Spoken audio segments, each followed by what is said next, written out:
2 de Mística Ciudad de Dios. Episodio 149. Capítulo 21. Habiendo recibido San Juan grandes favores de María Santísima, tiene orden del Espíritu Santo para salir a predicar, y primero le envía a la Divina Señora una cruz que tenía.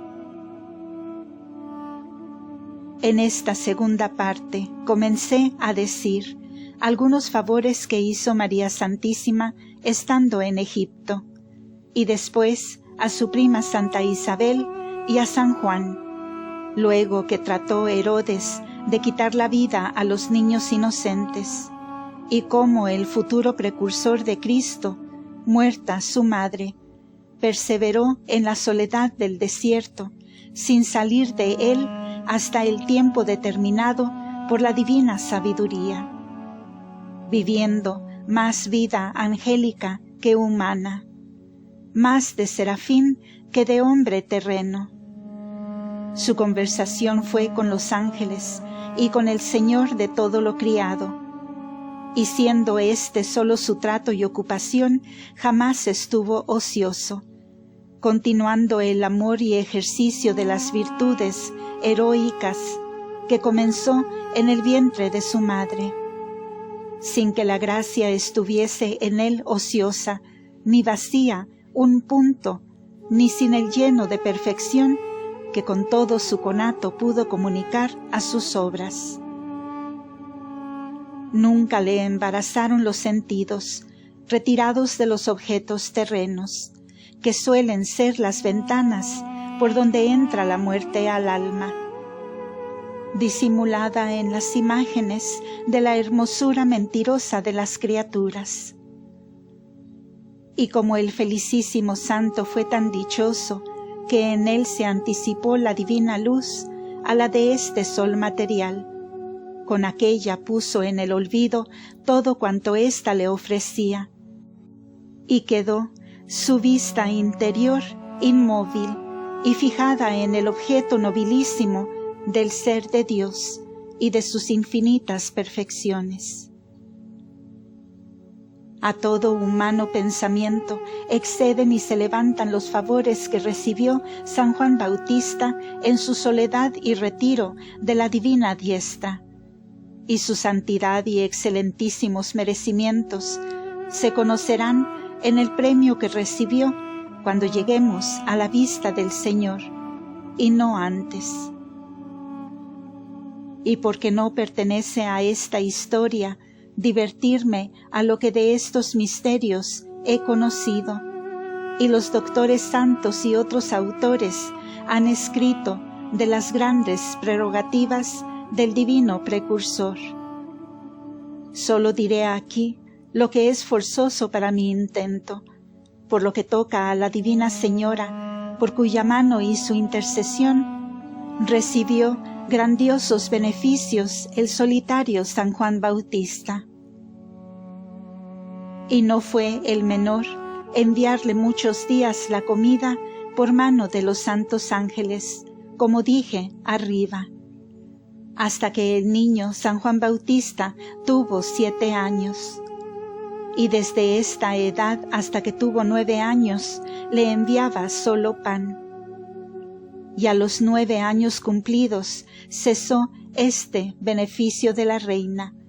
porque conoció en el Señor que era su voluntad divina y deseos del mismo santo, que en lo restante comiese raíces, miel silvestre y langostas, de que se sustentó hasta que salió a la predicación. Pero aunque le faltó el regalo de la comida por mano de la reina, siempre continuó enviarle a visitar con sus ángeles, para que le consolasen y diesen noticia de sus ocupaciones, empleos y de los misterios que el Verbo humanado obraba, aunque estas visitas no fueron más frecuentes que una vez cada 8 días. Este gran favor, entre otros fines, fue necesario para que San Juan Bautista tolerase la soledad.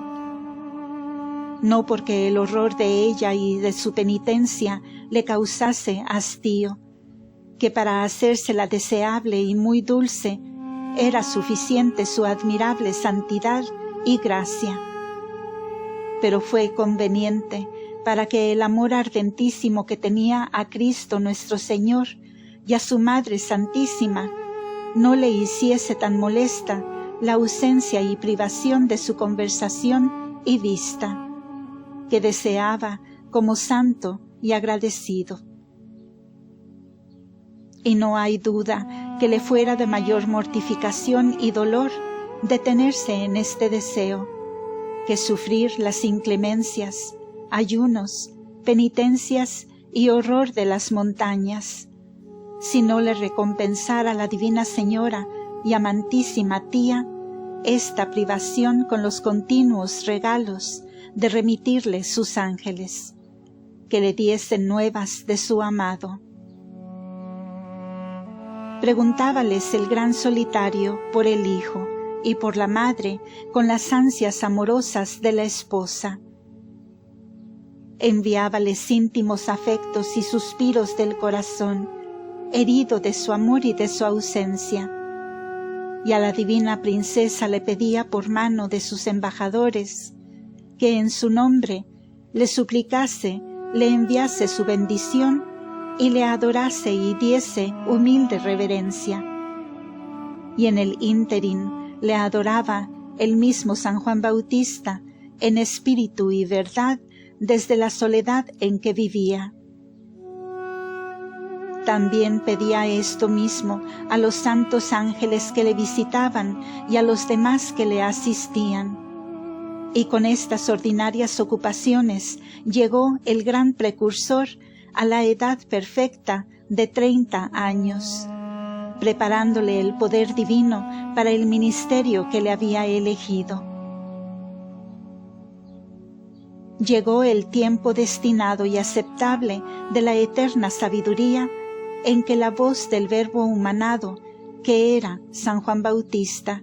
se oyese clamar en el desierto, como dice Isaías, y lo refieren los evangelistas. Y en el año 15 del imperio de Tiberio César, siendo príncipes de los sacerdotes, Anás y Caifás, fue hecha la palabra de Dios sobre Juan, hijo de Zacarías, en el desierto. Y salió a la ribera del Jordán, predicando bautismo de penitencia para alcanzar remisión de los pecados, y disponer y preparar los corazones para que recibiesen al Mesías prometido y esperado tantos siglos. Y le señalase con el dedo para que todos pudiesen conocerle. Esta palabra y mandato del Señor entendió y conoció San Juan Bautista en un éxtasis que tuvo, donde por especial virtud o influjo del poder divino fue iluminado y prevenido con plenitud de nuevos dones de luz, gracia y ciencia del Espíritu Santo. Conoció en este rapto con más abundante sabiduría los misterios de la redención, y tuvo una visión de la divinidad abstractiva, pero tan admirable que le transformó y mudó en nuevo ser de santidad y gracia. Y en esta visión le mandó el Señor que saliese de la soledad a preparar los caminos de la predicación del Verbo humanado con la suya, y que ejercitase el oficio de precursor y todo lo que a su cumplimiento le tocaba, porque de todo fue informado y para todo se le dio gracia abundantísima. Salió de la soledad el nuevo predicador San Juan Bautista, vestido de unas pieles de camellos, ceñido con una cinta o correa también de pieles, descalzo el pie por tierra, el rostro macilento y extenuado, el semblante gravísimo y admirable, y con incomparable modestia y humildad severa, el ánimo invencible y grande, el corazón inflamado en la caridad de Dios y de los hombres. Sus palabras eran vivas, graves y abrasantes, como centellas de un rayo despedido del brazo poderoso de Dios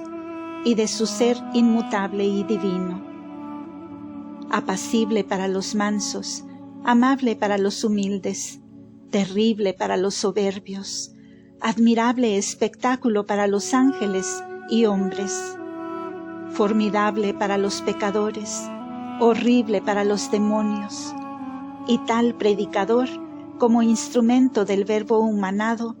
y como le había menester aquel pueblo hebreo, duro, ingrato y pertinaz, con gobernadores idólatras,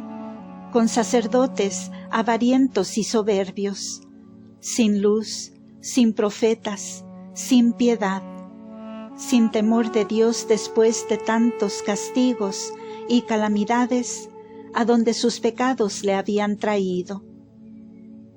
Y para que en tan miserable estado se le abriesen los ojos y el corazón para conocer y recibir a su reparador y maestro. Había hecho el santo anacoreta Juan muchos años antes una gran cruz que tenía en su cabecera, y en ella hacía algunos ejercicios penales, y puesto en ella oraba de ordinario en postura de crucificado. No quiso dejar este tesoro en aquel yermo, y antes de salir de él se la envió a la Reina del cielo y tierra, con los mismos ángeles que en su nombre le visitaban, y que la dijesen como aquella cruz había sido la compañía más amable y de mayor recreo que en su larga soledad había tenido, y que se la enviaba como rica joya por lo que en ella se había de obrar, que el motivo de haberla hecho era este, y también que los mismos ángeles le habían dicho que su Hijo Santísimo y Salvador del mundo oraba muchas veces puesto en otra cruz que tenía en su oratorio para este intento. Los artífices de esta cruz que tenía San Juan Bautista fueron los ángeles, que a petición suya la formaron de un árbol de aquel desierto, porque ni el santo tenía fuerzas ni instrumentos, ni los ángeles los habían menester con el imperio que tienen sobre las cosas corporales. Con este presente y embajada volvieron los santos príncipes a su reina y señora, y ella lo recibió con dulcísimo dolor y amarga dulzura en lo íntimo de su castísimo corazón, confiriendo los misterios que muy en breve se obrarían en aquel durísimo madero. Y hablando regaladamente con él, le puso en su oratorio, donde le guardó toda la vida con la otra cruz que tenía del Salvador. Y después la prudentísima señora dejó estas prendas con otras a los apóstoles por herencia inestimable, y ellos las llevaron por algunas provincias donde predicaron el Evangelio. Sobre este suceso misterioso se me ofreció una duda que propuse a la Madre de Sabiduría, y la dije: Reina del cielo y Señora mía,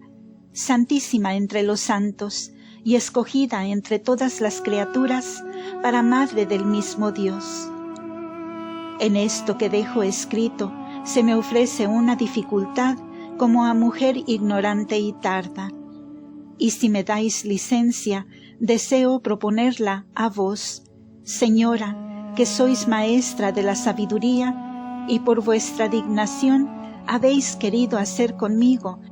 este oficio y magisterio, ilustrando mis tinieblas y enseñándome doctrina de vida eterna y saludable. Mi duda es por haber entendido que no sólo San Juan Bautista pero vos misma, Reina mía, teníais en reverencia la cruz antes que vuestro Hijo Santísimo muriese en ella. Y siempre he creído que hasta aquella hora en que se obró nuestra redención, en el sagrado madero, sería de patíbulo para castigar los delincuentes. Y por esta causa era la cruz reputada por ignominiosa y contemptible. Y la Santa Iglesia nos enseña que todo su valor y dignidad le vino a la Santa Cruz del contacto que tuvo con ella nuestro Redentor y del misterio de la reparación humana que obró en ella. Respuesta y doctrina de la Reina del Cielo, María Santísima. Hija mía, con gusto satisfaré a tu deseo y responderé a tu duda. Verdad es lo que propones, que la cruz era ignominiosa, antes que mi Hijo y mi Señor la honrara y santificara con su pasión y muerte. Y por esto se le debe ahora la adoración y reverencia altísima que la da la Santa Iglesia. Y si algún ignorante de los misterios y razones que tuve yo, y también San Juan Bautista,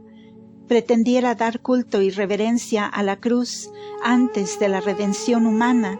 cometiera idolatría y error porque adoraba lo que no conocía por digno de adoración verdadera. Pero en nosotros hubo diferentes razones. La una, que teníamos infalible certeza de lo que en la cruz había de obrar nuestro Redentor. La otra, que antes de llegar a esta obra de la redención, había comenzado a santificar aquella sagrada señal con su contacto, cuando se ponía y oraba en ella, ofreciéndose a la muerte de su voluntad, y el Eterno Padre había aceptado estas obras y muerte prevista de mi Hijo Santísimo, con inmutable decreto y aprobación. Y cualquier obra y contacto que tuvo el Verbo humanado era de infinito valor, y con él santificó aquel sagrado madero, y le hizo digno de reverencia. Y cuando yo se la daba, y también San Juan Bautista, teníamos presente este misterio y verdad, y no adorábamos a la cruz por sí misma y por lo material del madero, que no se le debía adoración latría hasta que se ejecutase en ella la redención. Pero atendíamos y respetábamos la representación formal de lo que en ella haría el Verbo encarnado, que era el término a donde miraba y pasaba la reverencia y adoración que dábamos a la cruz. Y también ahora sucede así en la que da la Santa Iglesia. Conforme a esta verdad, debes ahora ponderar tu obligación y de todos los mortales en la reverencia y aprecio de la Santa Cruz. Porque si antes de morir en ella, mi Hijo Santísimo, yo le imité y también su precursor, así en el amor y reverencia como en los ejercicios que hacíamos en aquella santa señal. ¿Qué deben hacer los fieles, hijos de la Iglesia, después que a su Criador y Redentor le tienen crucificado a la vista de la fe y su imagen a los ojos corporales? Quiero, pues, hija mía, que tú te abraces con la cruz con incomparable estimación, te la apliques como joya preciosísima de tu esposo, y te acostumbres a los ejercicios que en ella conoces y haces, sin que jamás por tu voluntad los dejes ni olvides, si la obediencia no te los impide. Y cuando llegares a tan venerables obras, sea con profunda reverencia y consideración de la muerte y pasión de tu Señor y de tu amado. y esta misma costumbre procura introducir entre tus religiosas, amonestándolas a ello, porque ninguna es más legítima entre las esposas de Cristo, y ésta les será de sumo agrado, hecha con devoción y digna reverencia. Junto con esto, quiero de ti que a imitación del Bautista prepares tu corazón para lo que el Espíritu Santo quisiere obrar en ti, para gloria suya y beneficio de otros. Y cuanto es en tu afecto, ama la soledad y retira tus potencias de la confusión de las criaturas. Y en lo que te obligare el Señor a comunicar con ellas, procura siempre tu propio merecimiento y la edificación de los prójimos, de manera que en tus conversaciones resplandezca el celo y el espíritu que vive en tu corazón. Las eminentísimas virtudes que has conocido te sirvan de estímulo y ejemplo que imites, y de ellas y de las demás que llegaren a tu noticia en otros santos, procura como diligente abeja de las flores fabricar el panal dulcísimo de la santidad y pureza que en ti quiere mi Hijo Santísimo. Diferencíate en los oficios de esta avecita y de la araña, que la una su alimento convierte en suavidad y utilidad para vivos y difuntos, y la otra en veneno dañoso. Coge de las flores y virtudes de los santos en el jardín de la Santa Iglesia, cuanto con tus débiles fuerzas, ayudadas de la gracia, pudieres imitar. Y oficiosa y argumentosa, procura resulte en beneficio de los vivos y difuntos, y huye del veneno de la culpa dañosa para todos. Continuará.